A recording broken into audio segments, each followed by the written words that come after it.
onda, Dios mío, sonora, queda sin poder y sin autoridad, Dios mío. Padre, todos los cables coaxiales, Dios mío, que transmiten, Dios mío, este eco de voz, todo salga bien, Dios mío. Toda interrupción queda sin poder y sin autoridad. Te ruego que mande ángeles guerreros, Dios de la gloria, que se mueva en cada uno de los aires, Dios mío, Padre, y no haya interferencia. En Cristo Jesús te doy gracias, Señor. Amén y amén. Pueden sentarse. Bien, voy a estar disertando un tema que se llama confrontado por la palabra. Confrontado por la palabra es el tema que en esta tarde vamos a disertar. Y vamos a hablar un poco de la vida de Elías el profeta y de Acab, un rey malvado. Vamos en esta tarde a tratar de explicar que cuando Dios tiene un propósito para corregir y para redarguir al malo, al torcido, al que está andando en caminos malos, Dios puede levantar a cualquiera para corregirle y de esa manera darle la oportunidad que esta persona pueda considerar su camino. Porque es necesario a veces desenmascarar al que está haciendo lo malo y de una manera clara hacerle ver que el camino por el que anda no es el correcto. A veces nosotros nos da como un poco de vergüenza y de pena hablar a la persona que está mal. Pero cuando Dios te mande a dar la palabra a aquel que está torcido, hablo con los de la iglesia, porque también hablo con los de la iglesia. Si Dios te ha autorizado y corresponde hacerlo, entonces hazlo cuando Dios te indique, porque Dios había dado una palabra para Elías, profeta de Dios, y la cumplió. La Biblia habla acerca de un momento de crisis que vivía Israel. Israel venía a capas caídas. Su pecado estaba siendo grande, desastroso en Israel, porque el pecado destruye, el pecado acaba todo, porque lo que ha acabado la tierra ha sido el pecado. Israel no era ajeno en esos momentos, estaba viviendo una situación de crisis, porque ellos se habían vendido al pecado, a la idolatría. Porque el primer rey que tuvo Israel, llamado Jeroboam, metió la idolatría y puso dos centros de adoración, uno en Dan y otro en Beerseba. Y allí la gente iba a adorar a una imagen que este rey malvado llamado Jeroboam del norte había creado. Y de ahí todos los reyes que vinieron comenzaron a torcerse, comenzaron a hacer lo malo. Y dice la Biblia que cada uno de estos reyes hizo idolatría de una manera impresionante. De los reyes que estoy hablando son reyes del norte, porque Israel tenía dos puestos, o Israel, la nación judía, estaba dividida en norte y en sur.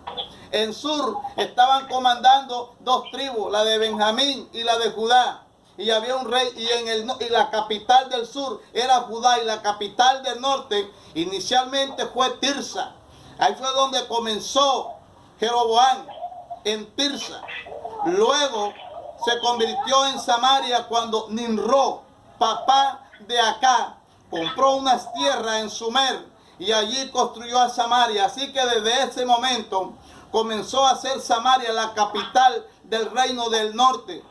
Y quien compró esta tierra fue Nimrod, el papá de Acab. Así que si nosotros hacemos un poco de historia, nos damos cuenta que Dios levanta a un poderoso profeta llamado Elías. Elías, dice la Biblia, que tiene su aparición en el capítulo 17. Allí Elías aparece en el capítulo 17 de Reyes. Y dice la Biblia que comienza pronunciando una sentencia en el versículo.